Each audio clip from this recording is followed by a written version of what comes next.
Hello, everyone, and welcome back. I'm Elena, your host for today.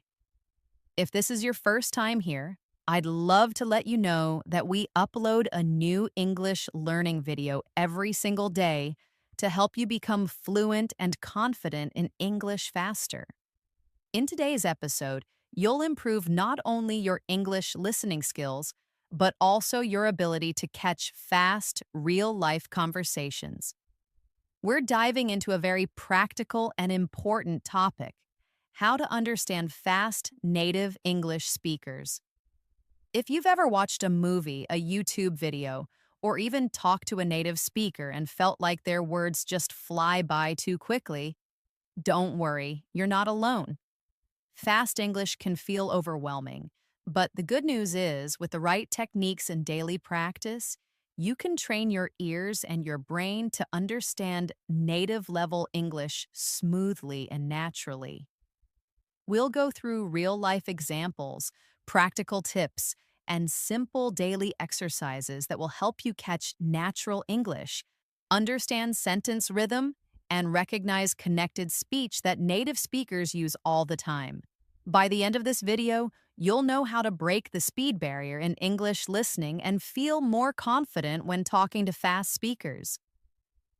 Before we jump into the lesson, don't forget to subscribe to the channel and hit the bell icon if you want more helpful English learning episodes like this. So grab a notebook and something to write with, and let's get started. Understanding fast native English speakers can feel like trying to catch a speeding train. You hear sounds, but they blur together. Words are skipped, sentences run into each other, and by the time you think you've understood something, the conversation has already moved on. This is something almost every English learner faces, especially when they step out of textbooks and into real-life English. But here's the truth: fast English isn't impossible to understand. It's just different from what you've learned in traditional classes. Native speakers speak with a rhythm. They use contractions, they link words, they skip sounds that seem unnecessary to them, and they speak with emotion, speed, and tone. What you need is not just vocabulary and grammar. What you need is exposure, awareness, and practice. And that's exactly what we'll work on in this lesson. Let's first understand why native speakers sound so fast. It's not because they're trying to be difficult. It's simply the way natural language works. When people are fluent and comfortable in fast English, words get connected. For example, instead of saying, "What are you doing?" logically, a native speaker may say, "What you doing?" Instead of "I am going to," you'll hear "I'm going to." These shortcuts make conversations flow faster and smoother. That's why, even though you may know the words, when you hear them squished together, your brain doesn't recognize them quickly. Native speakers also use stress and intonation differently. They emphasize some words while swallowing others. For example, in the sentence, "I didn't say he stole the money," depending on which word is stressed, the meaning changes completely. So, understanding fast English is not only about hearing all the words, it's about catching rhythm, stress, and patterns. Now, let's talk about connected speech. This is one of the most important reasons why fast English sounds hard to understand. Connected speech means that when people speak quickly, they join words together in ways that sound different from when you read them. For example, "Do you want to eat?" becomes "Do you want to eat?" And "Could you help me out?" becomes "Could you help me out?" The sounds blend. Sometimes letters are dropped, like the T in "want to," and sometimes new sounds appear between words, like a I sound or a soft ch. This is completely normal in native conversation, and the more you listen to it, the easier it becomes to recognize. Let's try a simple listening practice together. I'll say a sentence slowly first, then naturally. You try to hear the difference. First, slow. "Did you eat already?" Now, naturally. "Did you eat already?" Did you hear that change? "Did you" becomes "did ya." Try repeating it after me. Did you eat already? Let's try another. Slow. What are you going to do? Now fast. What are you going to do? Try repeating it. What are you going to do? These may seem difficult at first, but repeating them daily helps your ears get used to natural patterns. Listening and repeating is one of the best ways to improve. You don't have to understand every word at first, just start by recognizing the pattern. That alone will give your brain a huge head start in future conversations.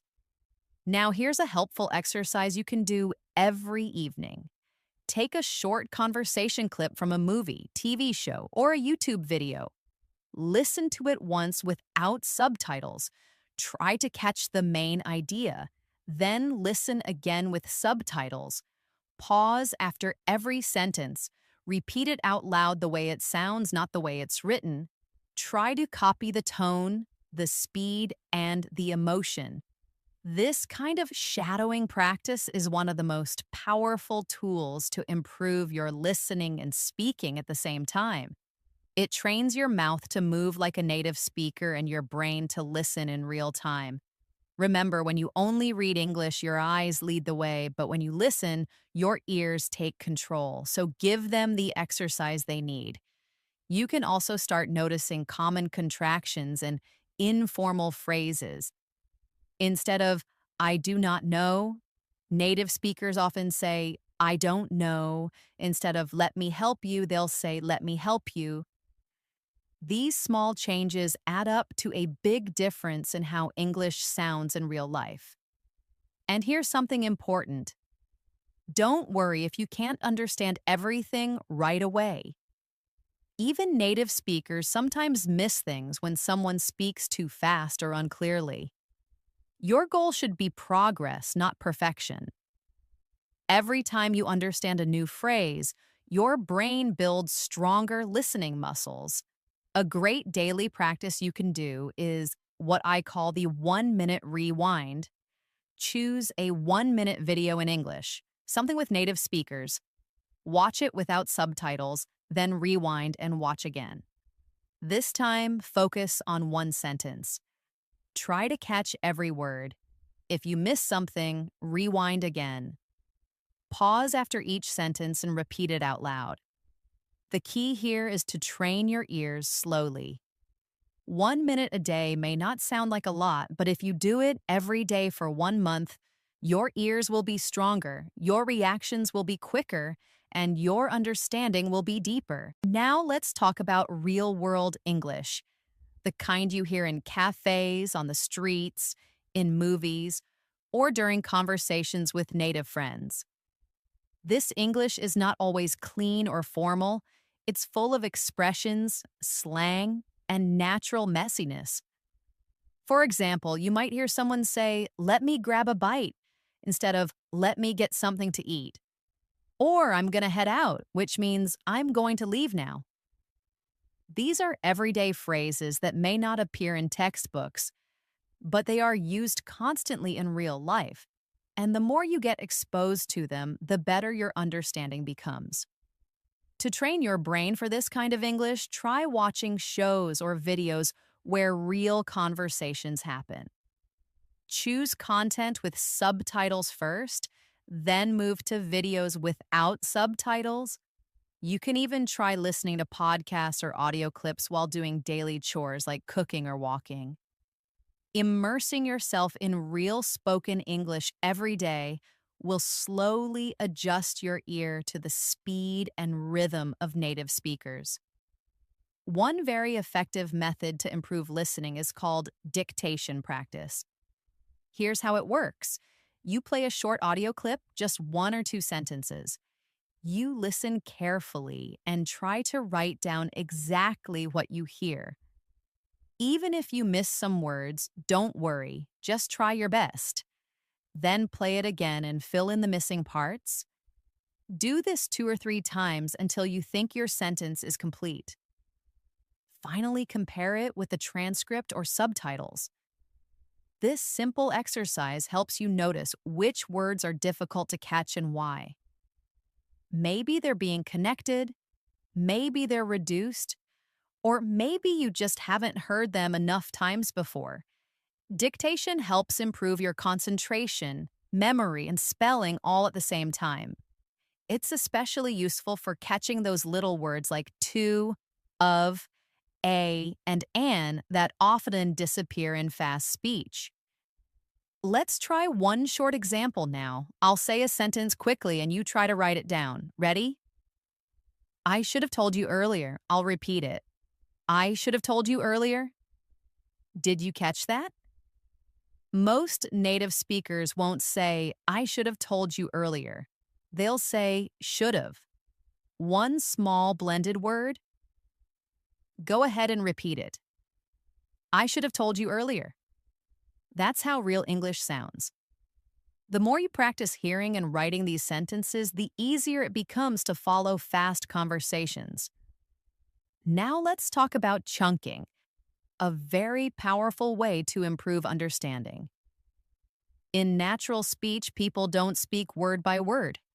They speak in chunks or groups of words.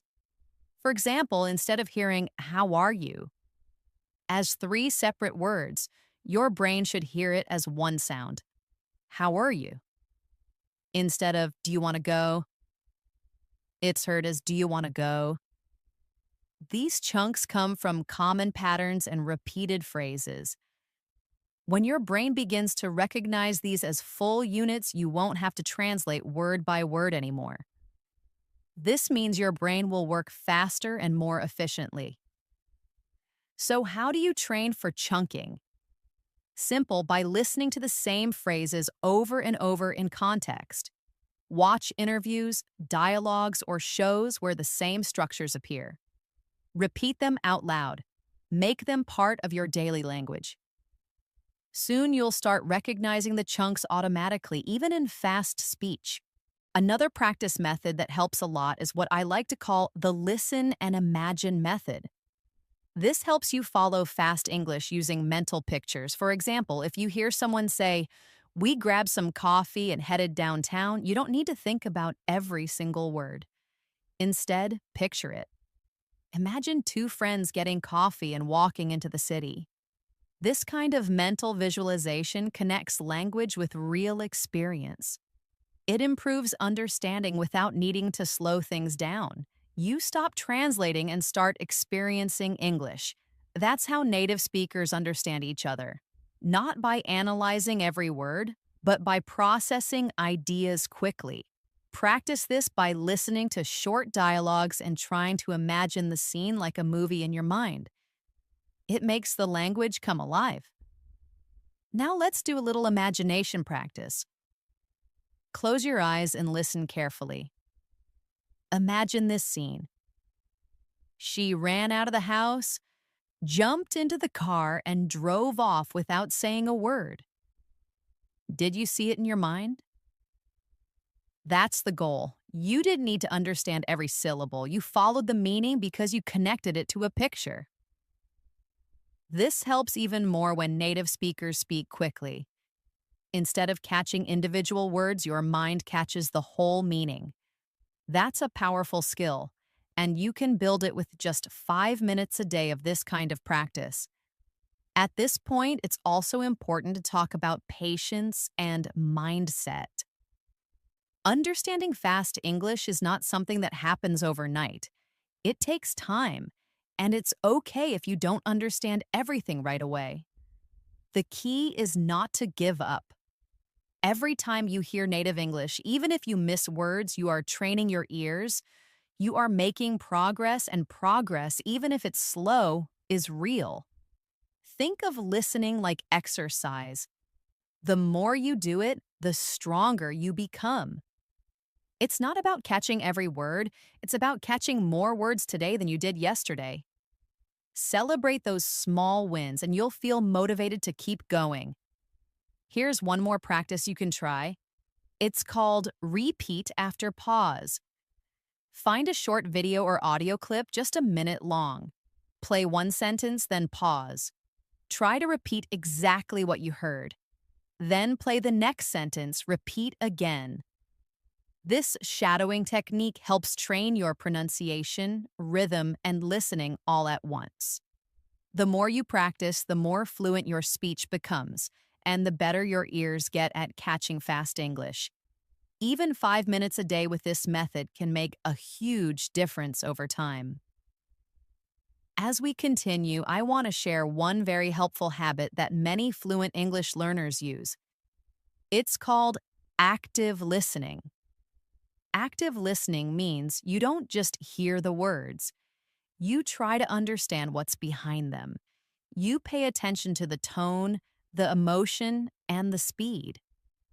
Native speakers often speak quickly, but they also slow down or raise their voice when something is important. For example, if someone says, "I really don't want to go," the word really is stretched and emphasized. This is a clue. It tells you the speaker's feeling is strong. You don't need to understand every word to get the message. You just have to listen actively. Practice this by watching short dialogues and noticing how people express emotions with their voice. Soon you'll start catching meaning even when the language is fast. Another way to improve is by building your background knowledge. Let's say you're watching a video about shopping or travel or food. If you already know a little about the topic, it's much easier to follow along, even if the speaker is fast. Why? Because your brain already expects some of the vocabulary and structure. It can predict what's coming next. This is called context-based understanding. So try to choose listening material related to topics you're familiar with. If you like cooking, watch cooking videos.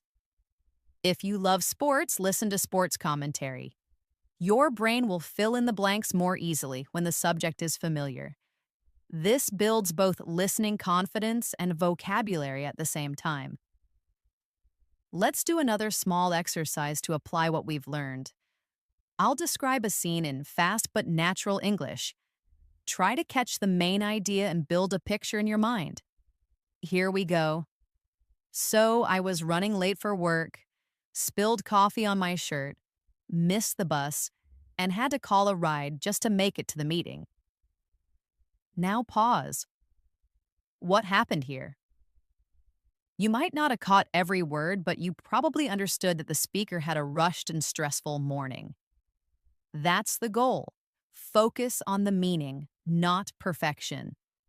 Real English is about understanding the message, not catching every syllable. Let's talk about pronunciation now because this is a key to understanding native English.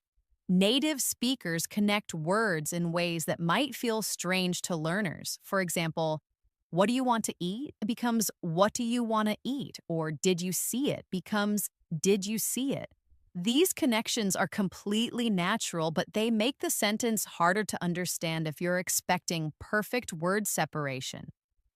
One way to get used to this is by practicing connected speech yourself. Try to repeat what you hear exactly how you hear it. Say gonna instead of going to.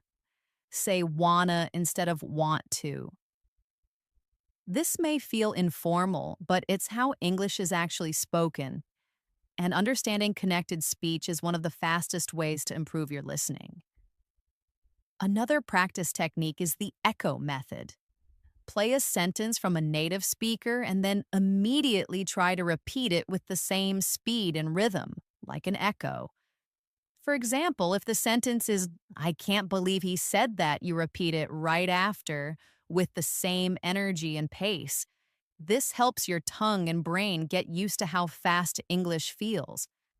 At first, you might miss words, but after a few tries, you'll notice improvement. This method not only helps you understand fast English, it also helps you speak more naturally. Now, let's touch on a big challenge: unfamiliar accents. Not all native English speakers sound the same. There are American, British, Australian, and many other accents. And even within those countries, there are different regional ways of speaking. For example, someone from New York may speak differently from someone in California. Someone from London may sound very different from someone in Scotland. So, how do you train for that? Expose yourself to as many accents as possible. Watch videos from different English speaking countries. Listen to podcasts, interviews, or even songs with various accents. This helps your brain become flexible. It stops expecting just one correct way of speaking, and that flexibility will allow you to understand people no matter where they're from. Here's a short scene using an informal American accent. Hey man, I'm heading out soon. You coming? Or nah. Notice the dropped G in heading and coming and the use of casual phrases. These are very common in friendly conversations. Try repeating it a few times. Hey man, I'm heading out soon. You coming or nah? The more you listen and repeat, the more natural this kind of English becomes to you. Now let's add a few tips for watching English movies or shows. First, don't worry if you don't understand everything. Start by watching with subtitles in English. Watch one scene, then replay it without subtitles and see how much you can understand. Try pausing after each line and repeating it out loud. You can even write down useful phrases. For example, in a movie scene where someone says, "We've got to hurry or we'll miss the train," you can note that "we've got to" is another way of saying "we have to." These small discoveries make you more comfortable with real English and help you build a stronger listening vocabulary. Next, let's look at how songs can help you. English music is a fantastic way to train your ears. Choose a song you like and look up the lyrics. Listen once without reading, then listen again while reading the lyrics. Finally, try singing along. This method helps you get used to natural rhythm, intonation, and word linking. Many song lyrics use everyday language. For example, in the song "I'm Going to Find Another You," the phrase "gonna" is used instead of "going to." These details teach you how real people speak. And because music is fun and emotional, your brain remembers it more easily. Let's take one more practice paragraph together. I'll say it naturally and a little fast. Try to follow along. We were supposed to meet at 7, but I got stuck in traffic and then couldn't find parking, so I ended up getting there almost an hour late. That was a fast, real-life situation. Try to repeat it after me. We were supposed to meet at 7, but I got stuck in traffic and then couldn't find parking, so I ended up getting there almost an hour late. If that feels too long, break it into small parts. The more you repeat, the easier it becomes. And finally, remember that improving your listening is not just about listening more, it's about listening better. Be intentional. Choose content that challenges you a little, but not too much. Set daily or weekly goals. Maybe you listen to one podcast episode each day, or maybe you do 3 dictation exercises each week. Whatever you choose, keep it consistent. Improvement doesn't come from big steps once in a while. It comes from small, steady steps every day. Your ears will improve. Your understanding will get better. And one day, you'll suddenly realize that you understand English without trying so hard. So let's quickly review your path to understanding fast English speakers. You've learned about connected speech, reduced forms, chunking, shadowing, and active listening. You've done exercises using imagination, dictation, and repetition. You've practiced understanding through real conversations and gotten familiar with different accents. All of these are powerful tools that will continue to help you even after this video ends. The only thing you need to do is keep going. Make English part of your life. Not just a subject you study, but a language you live with. The more time you spend with it, the more natural it becomes. And soon you won't just understand fast native English, you'll enjoy it. So grab your notebook and go back to practice the exercises again. Make sure you repeat the phrases in chunks, listen daily to short conversations, and push yourself a little every day. With time, your ears will catch up, your brain will speed up, and your confidence will grow. Thank you so much for watching today's episode of English in Moments. I hope you learned something valuable and feel more motivated to improve your English listening. If you found this video helpful, don't forget to like, share, and of course, subscribe to the channel and make sure to hit the bell icon so you never miss another episode. This is Elena, your host, signing off for now. Keep practicing, keep listening, and remember, English fluency is just one conversation away. See you in the next video.